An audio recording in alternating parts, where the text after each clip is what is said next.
Welcome to the Boring Podcast. Tonight we'll calmly talk through something that happened, perhaps, or didn't. If this helps you drift off, we've done our job. Feel free to do nothing at all. Yes, indeed. Doing nothing at all sounds rather appealing right now. Perhaps we could discuss something utterly mundane and commonplace. Something like, the arrangement of shelves within a refrigerator. A topic so ordinary, so unremarkable, it might just lull our listeners into a peaceful slumber. We could explore the various configurations, the pros and cons of each, the sheer banality of it all. It's a thought, anyway.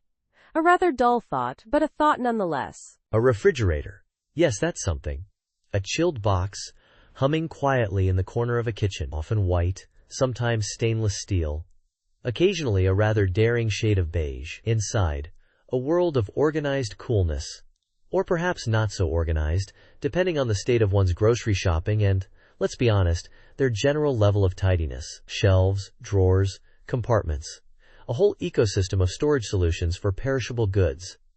We could, as you suggest, delve into this world. Slowly, methodically, exploring each shelf, each drawer, with the kind of meticulous detail that would bore a hummingbird into a deep sleep. It's a concept, certainly. Precisely. We could begin, perhaps, with the top shelf. Often the coldest part of the refrigerator, the top shelf, is typically reserved for items that are particularly sensitive to temperature fluctuations. Things like milk, yogurt, perhaps some leftovers from last night's dinner, assuming there were any leftovers, which there may not have been. It's a strategically important shelf, the top shelf. High up, out of reach of small children, a place of privilege for dairy products and other such perishables. We could discuss its height, its width, its general coldness. The possibilities are, dare I say, almost endless, though in a very unexciting way. The top shelf. Yes, a good starting point. A place of cool, quiet contemplation for dairy and other delicate items. One might find a carton of eggs nestled there, perhaps a jar of pickles, or even a container of, say, hummus. The possibilities, as you mentioned, are numerous, though not particularly thrilling. We could discuss the optimal placement of items on the top shelf, the importance of not overcrowding, the potential consequences of placing something too tall and blocking the airflow. It's a world of subtle nuances, the world of refrigerator shelf arrangement, a world we are about to explore in painstaking detail. Indeed. And let us not forget the crucial role of the middle shelf. A versatile space, the middle shelf. Not quite as cold as the top shelf, but not as warm as the lower shelves. A sort of temperate zone within the refrigerator ecosystem. Suitable for a wide range of items, from jars of condiments to containers of fruit, to perhaps a half-eaten bag of carrots. It's a shelf of compromise, the middle shelf, a place where diverse food groups can coexist in relative harmony. We could spend considerable time dissecting the complexities of this middle ground, this in-between space. The middle shelf.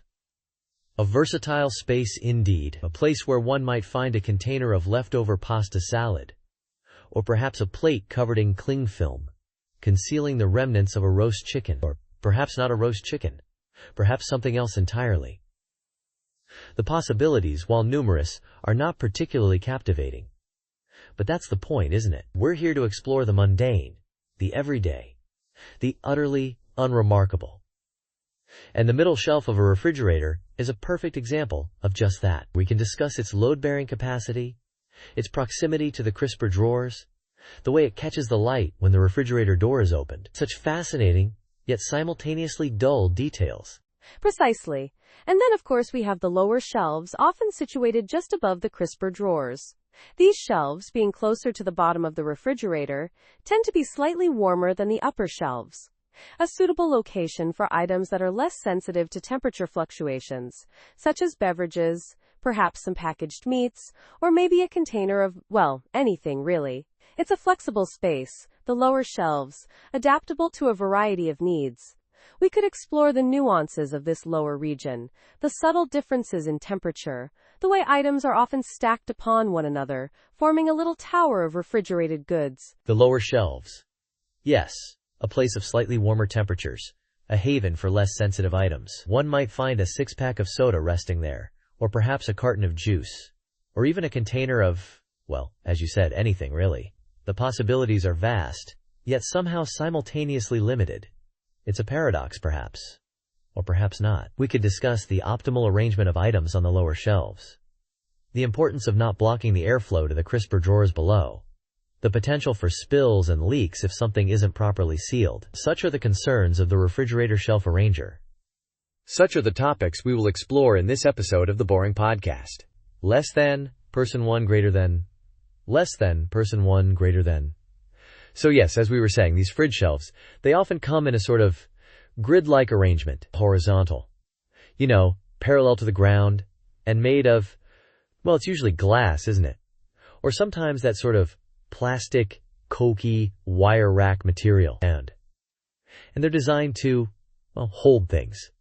Keep items separated. Sometimes they're adjustable. You can move them up and down, which is, convenient if you have a tall bottle or something. Or perhaps a shorter, wider container. The adjustability factor, it's something to consider. A feature, not always essential, but often present. And of course, they're cold.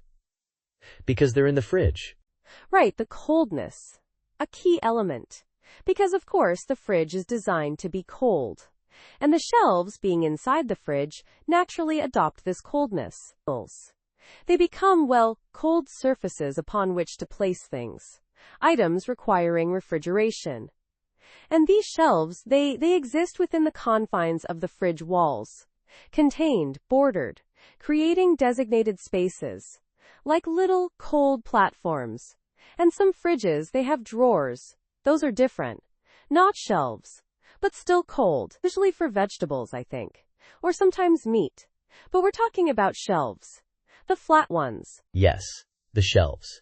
Specifically. Not the drawers. Although the drawers are also there. In the fridge. Along with the shelves. Coexisting. But different. The shelves. They tend to be rectangular. Generally. Or square, in some cases. Depending on the fridge. A square shelf. Or a rectangular shelf. Holding items. Cold items. And these items, they sit there.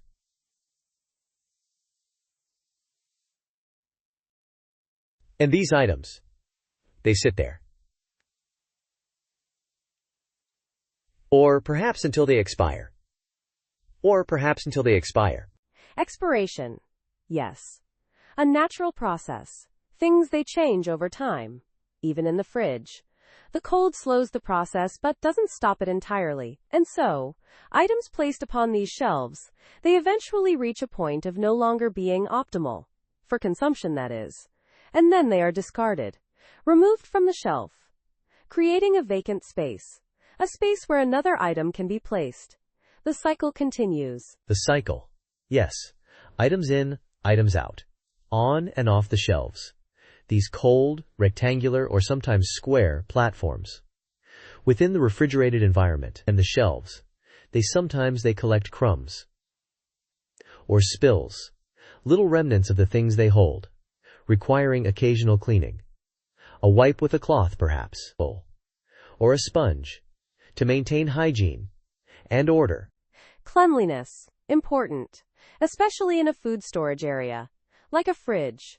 Where things are kept cold, preserved, for later consumption. And these shelves, they play a supporting role, holding the items, until they are used, or discarded. The shelves remain, cold and supportive, silent witnesses, to the coming and going of refrigerated goods. Silent witnesses. Yes. A good way to put it. They just sit there, coldly. Supporting things. Various items. In their various containers. On the various shelves of the fridge.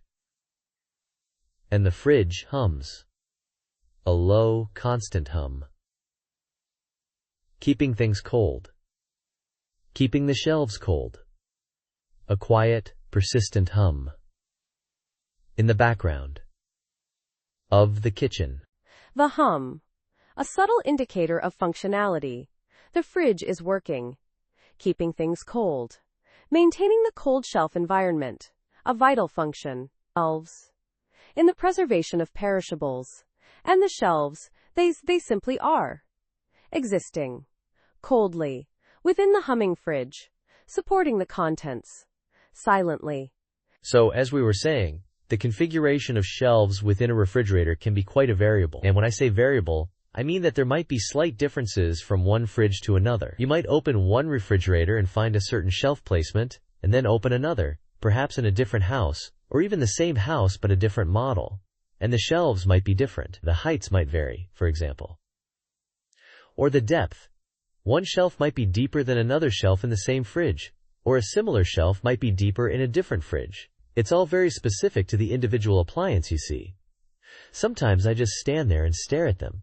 Yes, the nuances of refrigerator shelf configuration are truly a fascinating, if somewhat underwhelming, area of study. One might encounter a refrigerator with, say, 3 shelves, or perhaps 4. 5 is also a possibility. And these shelves, as you so astutely pointed out, can be at varying heights.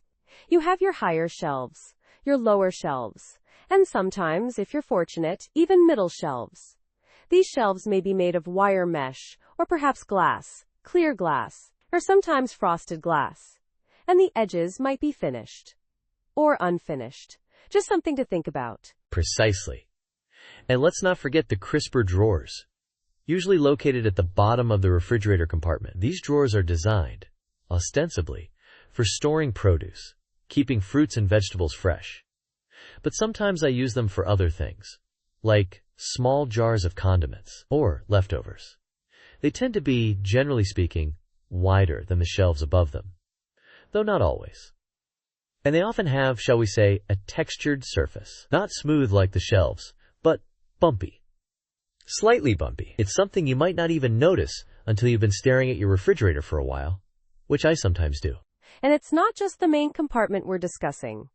Oh no, we must also consider the freezer compartment. Frequently located above or beside the refrigerated section, the freezer often has its own set of shelves, or sometimes just a single shelf. Sometimes it's a drawer of a big, cold drawer. And sometimes there are no shelves at all, just a vast, icy expanse where you toss in frozen pizzas and bags of peas. It's a whole other world of frozen food organization, really. Sometimes I stand there with the freezer door open and just feel the cold air. It can be strangely soothing. Indeed. The freezer. A place of mystery.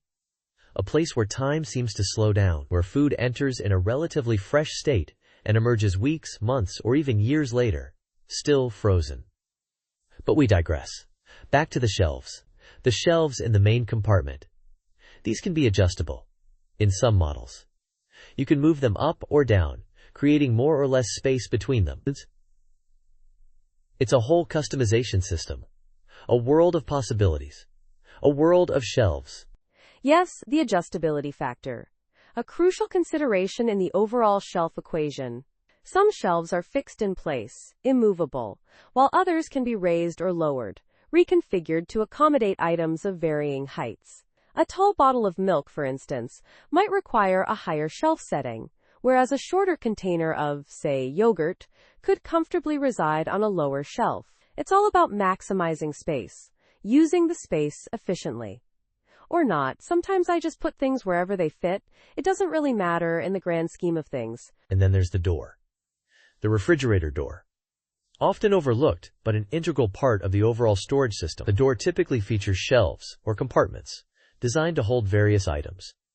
Condiment bottles, jars of pickles, cartons of eggs. These door shelves are often quite narrow, shallower than the main shelves within the refrigerator. And they can sometimes be precarious. Items can topple over if you're not careful when opening or closing the door. It's happened to me, more than once. It's a risk you take. Absolutely. The door shelves. A world unto themselves. Sometimes they're even adjustable, much like the main shelves.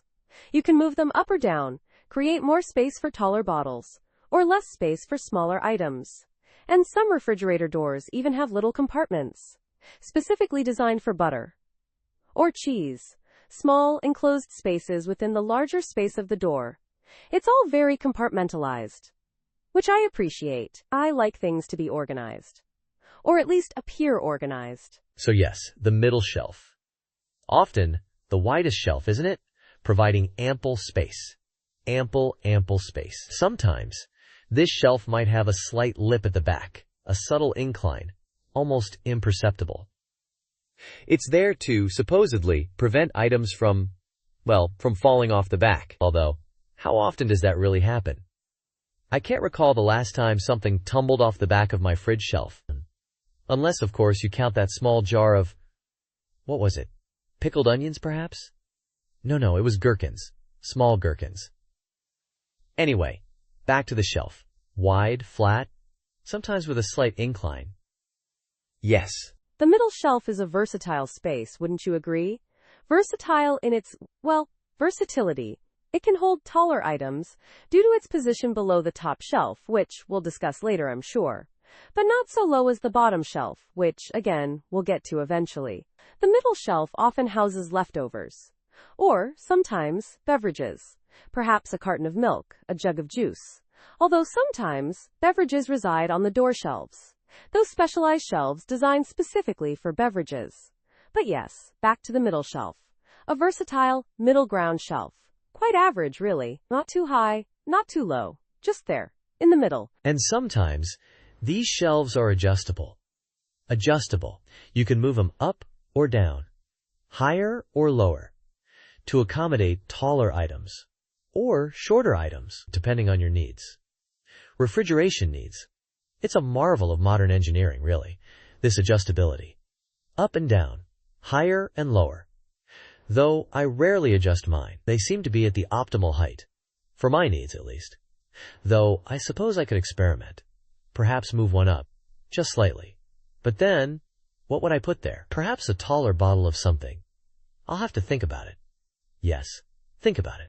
Speaking of adjustments, have you ever noticed how the feet of refrigerators are also adjustable? Small, almost inconspicuous, yet vital for ensuring the appliance stands level. Perfectly level. Or, as level as your floor allows. One might use a spirit level to ensure perfect leveling. A small, bubble-filled tube. Fascinating, really, how such a simple tool can determine levelness. But, I digress. Back to the shelves. Middle shelf. Adjustable. Sometimes, level. Hopefully. It's all interconnected, isn't it? In a way. Perhaps not directly. But still. Connected. And let's not forget the material. Often glass. Tempered glass. Strong, durable. Designed to withstand the weight. The weight of refrigerated items. Milk, juice, leftovers. Sometimes, even a watermelon. A large, heavy watermelon. Resting on the glass shelf.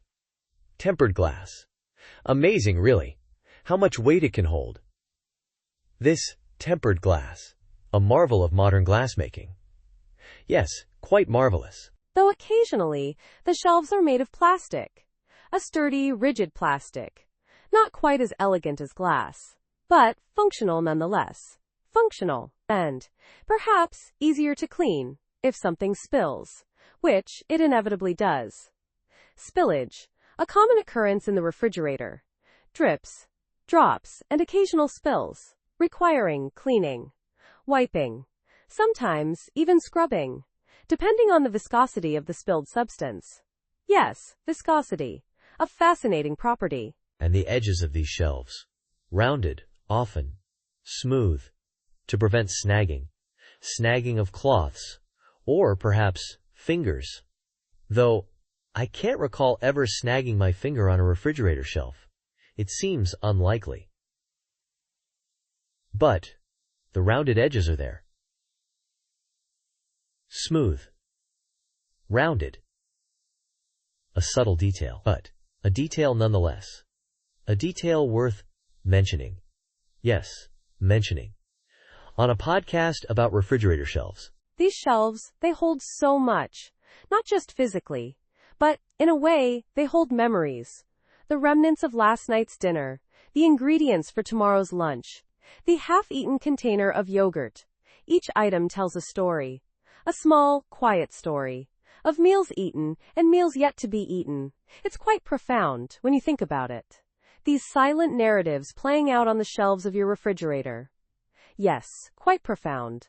Though also quite mundane, in a way. So we've talked about the top shelf, the middle shelf, and the crisper drawers. And now I think it's beneficial, perhaps even crucial, to circle back and revisit these storage zones, these designated areas within the refrigerator. Because sometimes repetition, that gentle lapping of information against the shores of our consciousness, can be, well, soothing, like a warm bath, but for the mind. And we're all about that here, that gentle, soothing rhythm of the mundane. We started with the top shelf, if you recall, which is often the coldest part of the refrigerator, excluding the freezer, of course. And that coldness has implications, ramifications even, for what we choose to store there. It's a delicate balance, isn't it? This whole refrigeration ecosystem? Yes, the top shelf.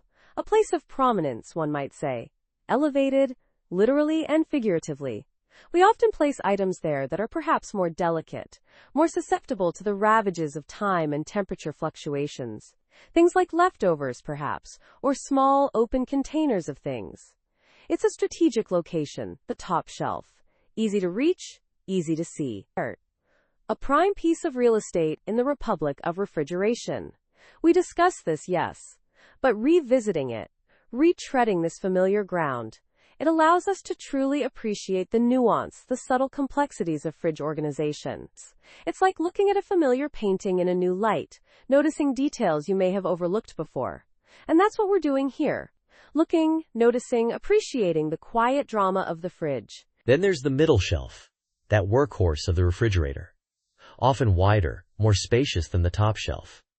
A place for larger items, bulkier containers. The middle shelf is where the everyday essentials often reside. Milk, juice, perhaps a pitcher of water. Things we reach for frequently.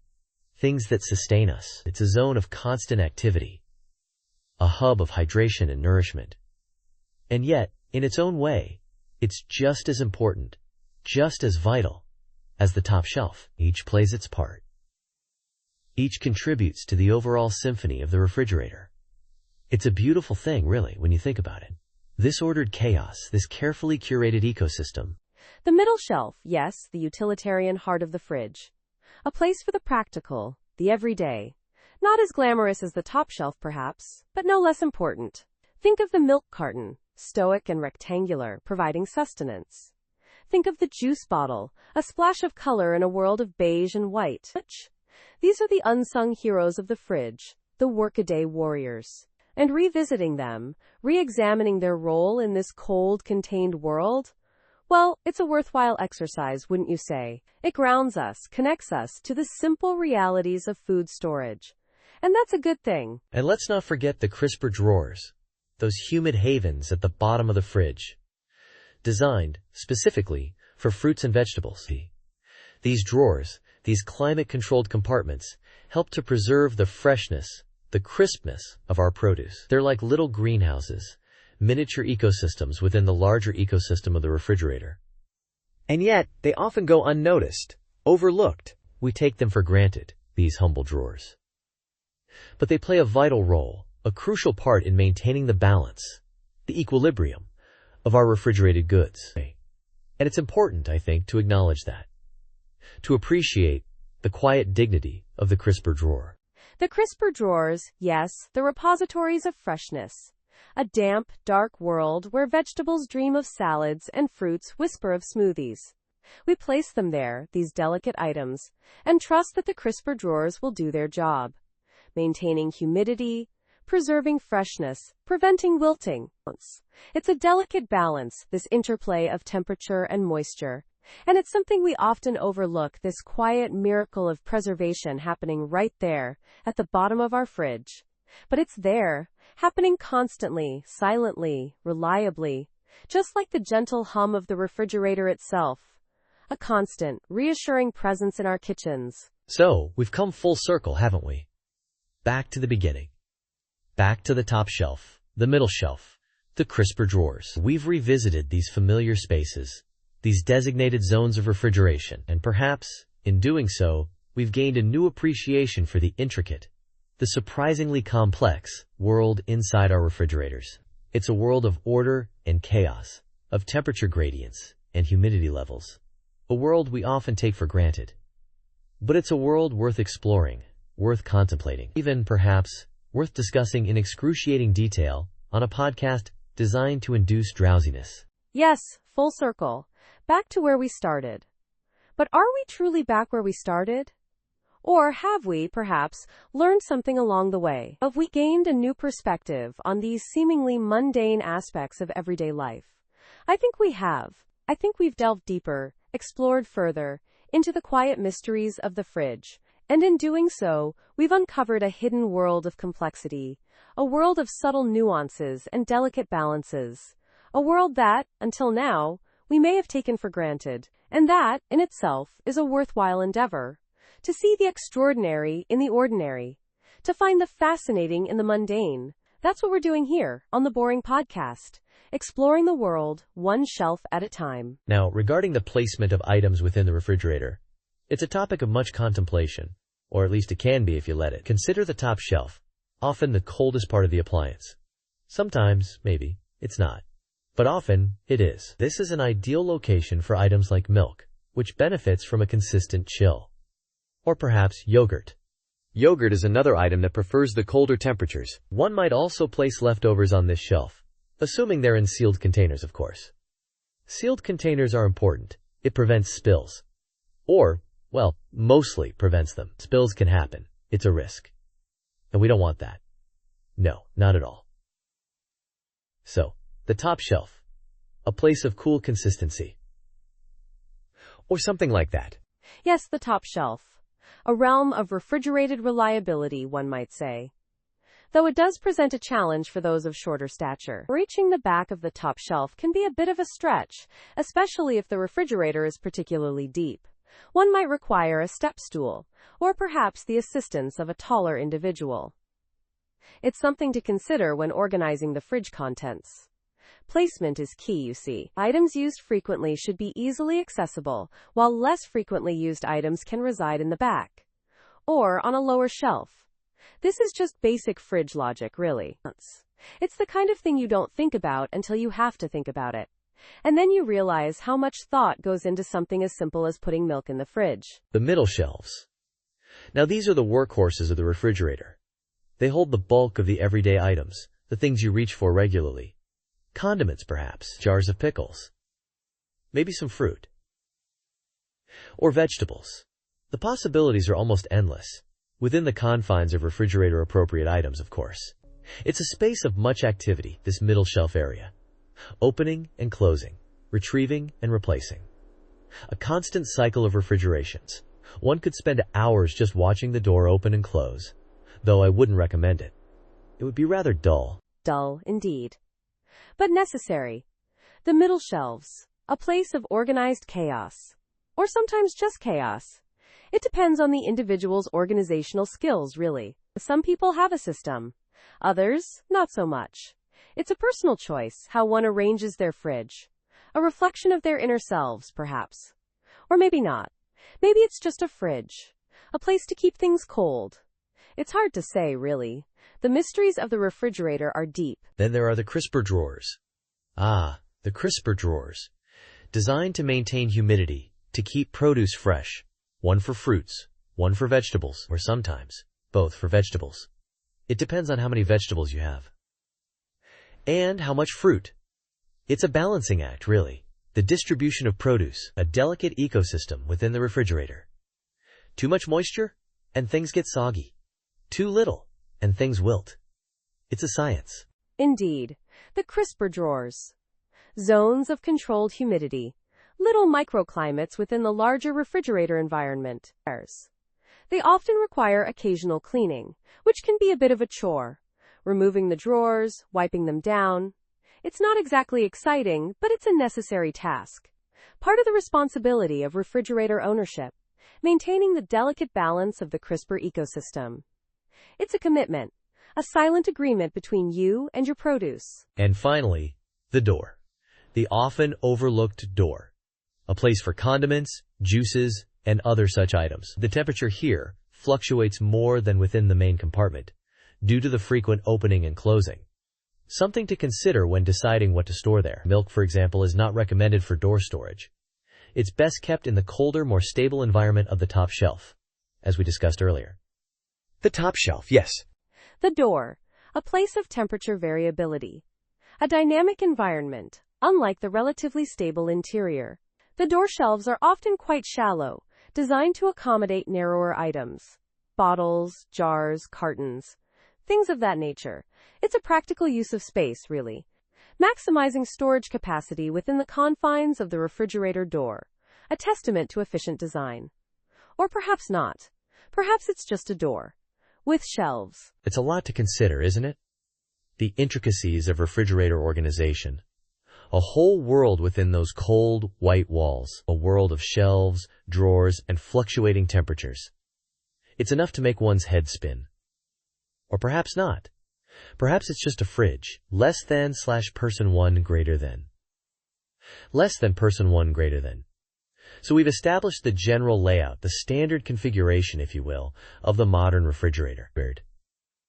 We've touched upon the crisper drawers, those humid havens for leafy greens, and sometimes, inexplicably, a forgotten apple slowly shriveling into a relic of its former self. And we've considered the shelves, those tiered platforms of chilled sustenance, often glass, sometimes wire, each with its own particular microclimate. We've even, if I recall correctly, discussed the door shelves, those precarious balconies for condiments and half-empty jars, where the temperature fluctuates with the whims of the opener and closer, the constant opening and closing. But I think, perhaps, we haven't quite grasped the gestalt of the fridge. Yes, the essence of fridgeness.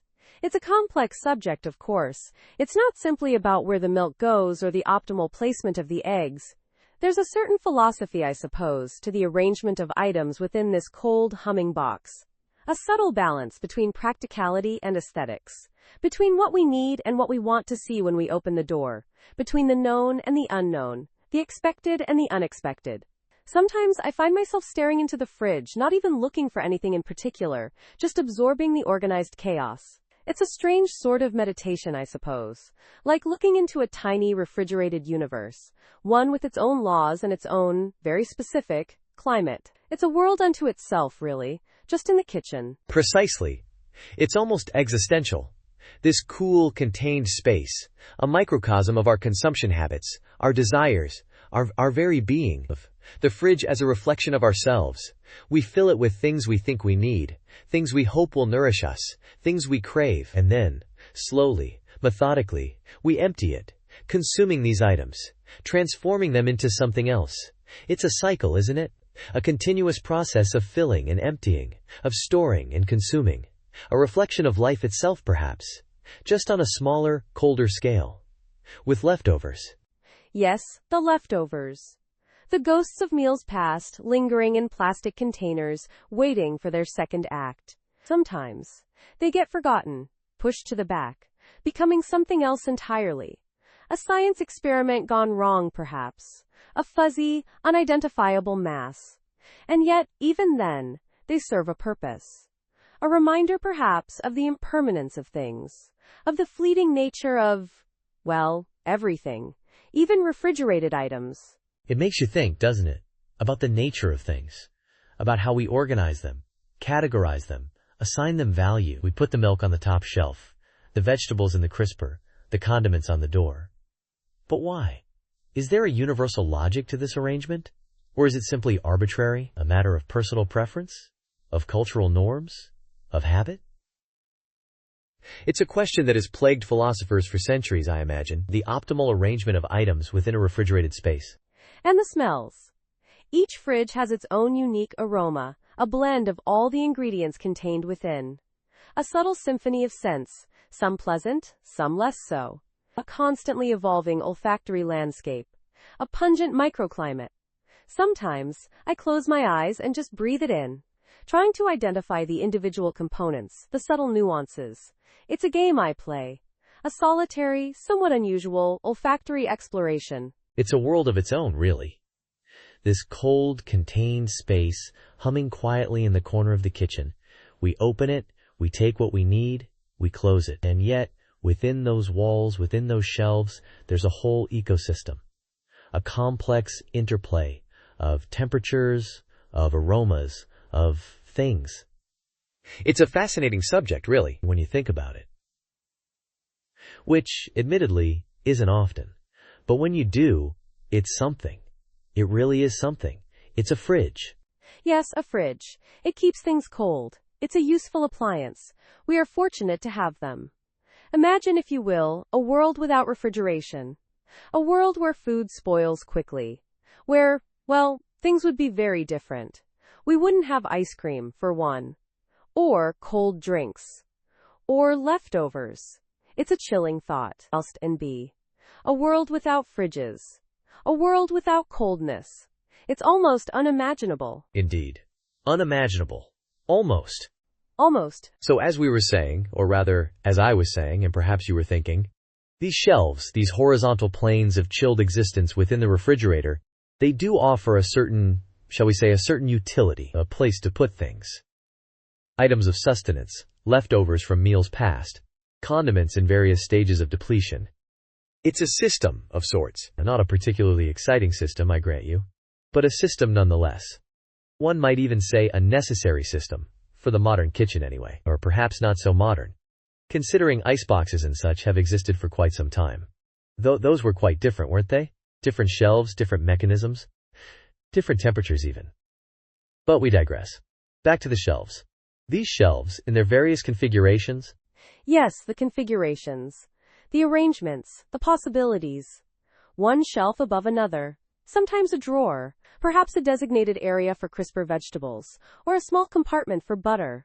So many options, and yet so little difference in the grand scheme of things. They are, after all, just shelves, places to put things, cold things mostly, things that need to be kept cold, or perhaps things that are simply preferred cold, like a beverage, for instance. A chilled beverage on a warm day, or a cold apple. Though some prefer their apples at room temperature. It's a matter of personal preference, really. And the shelves, they accommodate these preferences. In their own quiet, unassuming way. Just holding things, waiting patiently. Waiting. Yes, a good word for it. Waiting for the next item to be placed upon their cool surfaces. Waiting for the door to open, revealing the light and the hand that reaches in, seeking something, waiting for the inevitable cycle of stocking and depletion, the ebb and flow of refrigerated goods.